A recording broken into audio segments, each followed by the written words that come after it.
여기는 병영입니다. 이 도심 한가운데 동네 사람들이 모여 제를 지내고 있는 이곳은 3.14입니다.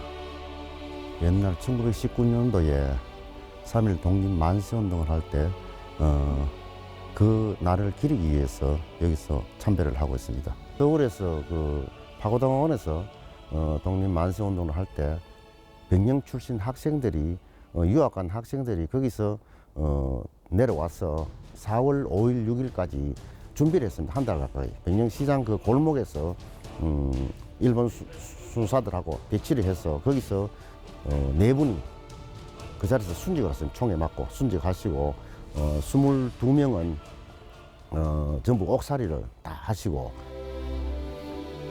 조선시대엔 외구의 침입을 막기 위한 병마절도사가 있었고 일제강점기엔 대대적으로 3.1 만세운동이 펼쳐졌던 이 병영은 예로부터 충의와 역사의 고장이었죠. 제마 지내다가 2000년부터 제인 행사를 시작했습니다.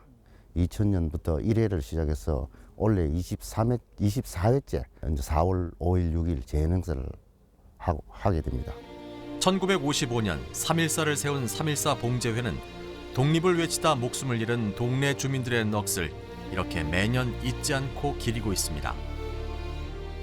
병영의 정서를 알고 이대를 거주를 해야 또 학교를 병영초등학교를 나와야 여기 정서를 알고 흐름을 알기 때문에 그렇게 저희들이 회칙을 만들었습니다.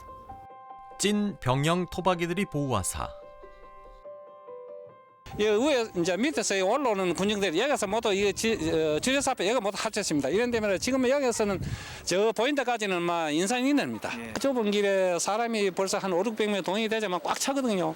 그러니까 다 쓸 수 없으니까 이게 낮은 길 양가에 지붕 위에 모두 사람들이 다 올라갔습니다. 다 올라가지고 만세를 막 영 불러야 되는데 그때는 뭐 분별도 없고 막 그저 막 말하자면 막 정신은 광란 정도로 막 이렇게만 막 불렀는데 지금 우리 여기서는 요 지점에서 사람 첫 희생자가 났습니다. 못다 핀 꽃들이 진 자리마다 또박또박 적혀있는 한글 이름 석자. 그들을 기억하는 건 병영 그리고 울산 시민들에게도 중요한 3월 일이었습니다. 1일, 6월 6일 그 이제 간단하게 이제 상마 차리고 제물 지내고 4월 5일에는 우리 황방산에서 위령제 그 네 분 매장할 데가 없어서 밤에 모시고 가서 거기에 가매장을 했습니다. 그래서 거기서 이제 우리가 위령제를 지내고 사진이 없는 분들은 4명 아까 음준, 주사무, 문성초, 김웅용 4분이 돌아가셨고 이제 가족도 어릴 때 돌아가셔가지고 10몇 살 때 뭐 그때 돌아가셔가지고 사진이 없습니다. 10대 소년들을 기억하기 위해 동네 사람들은 계를 만들고 3.14를 세웠는데요. 얼굴도 가족도 없이 외로이 떠난 그들을 위해 외솔 최연배 선생은 한글로 3.1 충원비를 그렇죠. 썼습니다. 동생도 최형구 씨라고 그분도 독립운동 하시다가 옥살이까지 하시고 어릴 때 그 아픔이 있기 때문에 그런 또 한글에 또 너무 관심을 가지고 애착을 가지고 하신 거 아니냐 그렇게 생각합니다. 민족의 독립을 열망했던 형제의 흔적은 병영 곳곳에 있습니다. 상설전시실에서는 외솔 선생님의 업적과 이제 주요 저서 그리고 유품들을 소개하고 있고 또 이쪽으로 올라가시면 외솔 선생님 나고 자라셨던 생가가 있어서 선생님의 삶을 좀 총체적으로 돌아볼 수 있는 그런 공간입니다. 외솔 선생은 한글 학자를 넘어 민족의 독립을 염원했던 민족 지도자였습니다. 선생님의 대표적인 저서로는 보통 우리말본이나 한글가를 꼽으시는데 사실 선생님께서 한글 문법을 정리하신 책도 있지만 이제 민족에 대한 책을 많이 쓰셨어요. 이제 조선 민족 갱생의 도나 나라 사랑의 길 같은 것을 보면 민족에 대한 사랑과 이제 교육에 대한 정신을 담으셨다고. 그에게 한국어는 말 이상의 의미가 있는 민족의 혼이었습니다. 한국 사람은 일본 사람이랑 중국 사람이랑 외모는 똑같은데요. 한국어를 쓰고 한글을 쓴다는 것으로 중국 사람과 일본 사람과 구별됩니다. 근데 최연배 선생님은 아마 그러면 우리가 쓰는 한글에서 외래적인 요소를 다 없애면 더 한국어가 순수해지지 않을까 이렇게 생각하신 것 같습니다. 예를 들면 벤또, 같은 일본말은 도시락으로 바꾸면 되고요. 그 다음에 서클 같은 외래어는 동아리로 바꾸면 되는데 지금으로서 가장 높이 평가할 수 있는 업적은 우리말본이라는 문법서를 쓰신 겁니다. 분량도 2000페이지 정도 되고요. 그 다음에 내용도 되게 학문적으로도 우수해서 지금 학교에서 중고등학교 학생들이 국어 시간에 배우는 문법, 학교 문법은 다 대체로 이 우리말본에 기초한 것입니다. 두 번째로 그 최현배 선생님은 조선어학회라는 학회 활동을 하셨는데요. 그 영화 말모이라는 영화에서 보시는 것처럼 그 당시에 우리말 사전을 만들기 위해서 조선어학회에서 노력을 많이 했습니다. 최현배 선생님도 여기에 깊숙이 관여되셔서 그 조선어학회 사건으로 감옥살이를 하셨습니다. 최현배 선생님은 전공이 철학이거든요. 전공이 철학이기 때문에 이런 한국어나 한국어 문법에 대해서 공부해 본 적이 없습니다. 오로지 독학으로 한 건데요.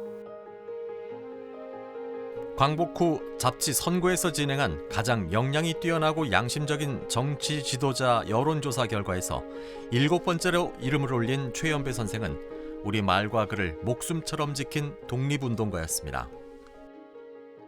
그 당시에는 일본은 굉장히 파죽지세로 세력을 넓혀가고 있었습니다. 그런 강력한 일본으로부터 한국이 자력으로 독립한다는 것은 좀 어려운 일이 아닌가라고 생각한 것 같습니다. 그러면 약간 타임캡슐 같은 개념으로 우리 민족이 없어지고 우리 말을 잊어버리더라도 사전에 우리 말을 다 기록해서 모아둔다면 나중에 다시 기회가 왔을 때 그것을 보고 민족이 다시 살아날 수 있지 않겠느냐, 그런 절박한 심정으로 사전을 만들었다고 생각합니다.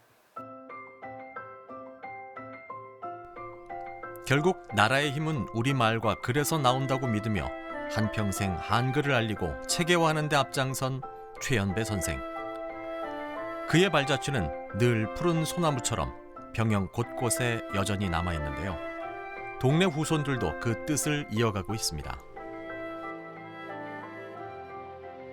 동네 위에 윗대 백년 선배님들이 돈을 모아서 돈 있는 분들이 밭을 기증해가지고 그 밭에서 나오는 쌀, 곡식 가지고 제사를 모시고 이래 했습니다. 지금.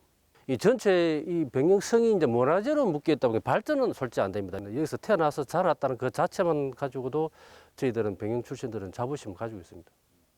저 또한 저희 할아버지가 그 만수운동 할 때 저희 할아버지에서 태극수기를 만들었다 하더라고요. 그래서 저도 사무국장을 맡으면서 백령사 책자를 보다가 태극기를 어디 만들었냐니까 권작집에서 만들었다는 그런 판결문에도 저희 할아버지 조남이 나오고 그래서 알았습니다. 후손으로서 이제 또 자신감이 자부심 같은 걸 가지게 되는 거죠. 자부심. 그 지역의 하나의 뭐 자랑이라 할 수 있습니까? 이 지역에 최연배 선생님 계시고 이게 원래 또 백령성이다 보니까 옛날부터 군사 도시다 보니 원래 주민들도 그만큼 의협심이 좀 강한 것 같습니다. 아마 그때도 치열하게 만세운동을 하지 않았나 이렇게 생각합니다. 저희들은 백령 출신들은 자부심을 가지고 있습니다. 나라를 지키고자 독립을 외쳤던 소년 열사들을 기억하고 나라의 미래가 달려있다는 마음으로 한글을 지켰던 최연배 선생의 발자취가 남아있는 병영. 3월에는 병영 역사 한 바퀴 어떨까요?